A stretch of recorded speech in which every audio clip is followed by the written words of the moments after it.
लहानू भक्तांना सप्रेम जय गुरु. आज आपल्यासोबत टाकरखेडा येथील रहिवासी लहानूजी वानखेडे दादा आहेत. त्यांना श्री समर्थ लहानूजी बाबांचे त्यांनी अनुभवलेले जे काही अनुभव आहेत ते आपल्याला सांगणार आहेत. दादा जय गुरु. जय गुरु. जय लहानूजी बाबा. जय तुमचं नाव सांगा संपूर्ण. लहानूजी मारुतराव वानखेडे. मूळ गाव तुमचं टाकरखेडा. माझं जन्मभूमीचं गाव टाकरखेडा. हो. वडिलांचं गाव जवळा धोत्रा. अच्छा. तालुका तांदूळ, रेल्वे, जिल्हा अमरावती. बरोबर. तिथून महाराजांच्या आदेशाच्या अनुसारानं आई बाबा इथं महाराजांच्या चरणाजवळ आले टाकरखेडला. आणि इथं 60 ते 70 वर्षापर्यंत महाराजांची सेवा केली. लहानूजी महाराजांची. हो. गवताच्या झोपडीत राहिलो. हो. आणि ते सेवा करता करता एक मोठे भाऊ अंकाररावजी वानखेडे अजूनही मंदिरामध्ये समाधीपाशी सेवाधारी आहे. बरोबर. पण बिनपगारी आहे, 1 रुपया घेत नाही. आणि ते महाराजांची कृपा. आई म्हणे आम्हाला तुमच्या पायापाशी जागा द्या. हो. म्हणून या ठिकाणी सत्यदेव महाराज आल्यानंतर ही जागा घेण्यात आली. अच्छा. आणि ही जागा घेण्यात आल्यानंतर ह्या जागेत महाराजांचा कार्यक्रम बाबा असता होते तेव्हापासून चालू आहे. तर बाबा सांगत होते लहानूजी महाराज की तू जा फलाण्या ठिकाणी, देऊळवाडीला जा, गुमगावला जा. दूरदूरून महाराजांच्या भक्तांची भेट घेऊन बाबाजी टाकरखेडला यायचे. म्हणून बाबाचं नाव मारुतराव होतं, तर मारुतराव बाबाजी म्हणे. मारुतराव बाबाजी म्हणता म्हणता ते या ठिकाणी घरी कार्यक्रम करायचे. रक्षाबंधनचा, महाशिवरात्रीचा. हा कार्यक्रम करता करता महाराजांना जवळ गेलो. या गावामध्ये आमचं छोटंसं घर होतं. अत्यंत गरिबीची परिस्थिती होती. तसं टेकरावजी ठवी श्री संत लहानूजी महाराजांचे नातू नट्टू ठवळीचे चिरंजीव विश्वनाथ ठवळी, रामराव ठवळी, टेकरावजी ठवळी हे तिघं भाऊ. त्यांचे विश्वनाथ ठवळीचे चिरंजीव दिलीप ठवळी हे मंदिरामध्ये 7 दिवस संपर्कामध्ये कार्य करतात सेवाधारी म्हणून.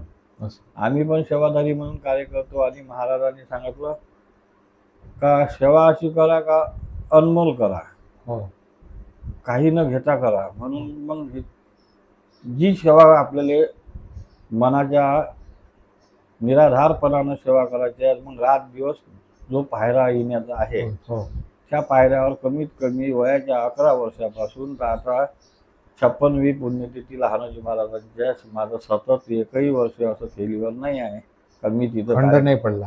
खंडन नाही. आणि महाराजांचा आशीर्वाद मला असा आहे का मरेपर्यंत खंडन पडणार नाही. मी माझ्या देखता डोळ्यांनी बघितलेले चमत्कार श्री संत लहानूजी महाराज योगी महापुरुष, त्रिकाल-ज्ञानी, अनंत ब्रह्मांडाचा धनी, रोग विघ्नाचा सदा करतो पाणी, तो संत आत्मज्ञानी.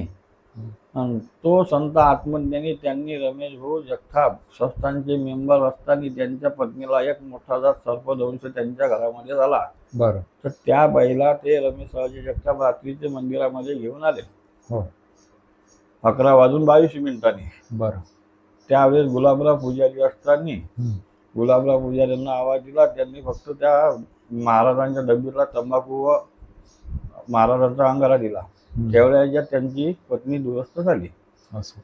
शोभाताई असं नाव आहे त्यांचं, माझी बहीण आहे. म्हणून त्या दुरुस्त झाल्यानंतर महाराजांना त्यांनी काय द्यावा म्हणून तो मंडप बांधण्यासाठी कपडा दिला. कापड घेऊन आणि कापड बांधल्यानंतर फार मोठं अन्नदान केलं. अन्नदान केल्यानंतर त्या अन्नदानामध्ये आम्ही होतो. आणि त्या अन्नदानामध्ये असल्यानंतर ते आताही संस्थांचे मेंबर आहे. हा एक पहिला दृष्टांत महाराजांचा माझ्या देखतचा. त्याच्या आधीचा एक दृष्टांत. हा दृष्टांत मी सांगून राहिलो. हा दृष्टांत असा आहे का महाराज समाधिस्थ झाले. 22 ते 24 वर्ष झाले होते. त्यावेळेस कोर्दनी म्हणून गाव आहे, राऊत शोभाताई राऊत यांची पत्नी. त्यांच्या 2-3 मुली आणि 1-2 मुलं लसण्या गिसण्या नावाचे. हो. आणि त्या बाईच्या पोटामध्ये फार मोठी बिमारी असल्यामुळे ते बाई लहानजी महाराजांच्या ध्यानाच्या खोलीत 11 महिने 29 दिवस राहिली, म्हणजे 1 वर्ष राहिली सतत. बर. असं राहता राहता 5-6 महिने झाले, तिला कशाचाच आराम नव्हता. हो. तिच्या लेकराला आम्ही मोह झाडून सहज देत जा, बर. आणि सहज देता देता ते त्या मंदिरात जेवायला सुद्धा जाय नाही. बर. स्वतःच करे शिक्षक होते ते हो. राऊतसाहेब. हो. आणि असं करता करता त्यांच्या पत्नीचा सोमवार दिवस पूनम पौर्णिमाची रात्र, त्या दिवशी संत लहानोजी महाराजांची पालखी हो. पूर्ण गावामधून फिरून आल्यानंतर बर. आरतीचा समय चालू असताना महाराज एकालाही दिसले नाही, आम्हाला सुद्धा दिसले नाही. हम्म. परंतु ती आरती चालू असताना महाराज काळी टेकवत टेकवत त्या खोलीत गेले आणि तिच्या सोबत बोलल्यानंतर एक शब्द, तुला बरं वाटते म्हणे, बरं वाटते, अक्कल्य काला आहे डोळा म्हणे. त्याच दिवशी तिच्या पोटातून एक गोळा असा बाहेर पडला. हम्म. तो तिच्या पतीने पाहिला आणि त्यानंतर काही दिवसानं तो दुसरा पडला. ती बाई आजही जिवंत लहानजी महाराजांच्या आशीर्वादानं आहे. श्री क्षेत्र टाकरखेडा या नगरीमध्ये तिच्या गावातून पालखी आणतात. पालखी येते. आणि तिच्या घरी सुद्धा 2 लाखापर्यंत मंदिर लहानजी महाराजांचं बांधलं आहे. आहे. असे हे दृष्टांत संत लहानजी महाराज गेल्यानंतर मी स्वतः पाहिले. हो. आणि असे बरेचसे काही दृष्टांत महाराजांचे झाले. झाले.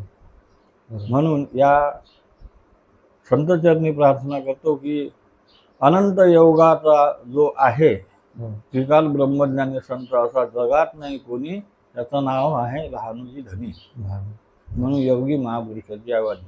बरोबर. महाराजांचे आईचं नाव भीमाई, वडिलांचं नाव अभिमानजी. हो. बांदी कोळी जन्म झाला. मंगरूळ गावातूनही लहानोजी महाराज टाकरखेड नगरी प्रसिद्ध झाला. गंगापूर क्षेत्राचे राहिले, शिवहरीचे रूप धरले, हनुमंत चरणी प्रार्थना करून जनाशी प्रगट रूप दाखविले. ऐसा संत जीवनात कधी पाहायला भेटणार नाही.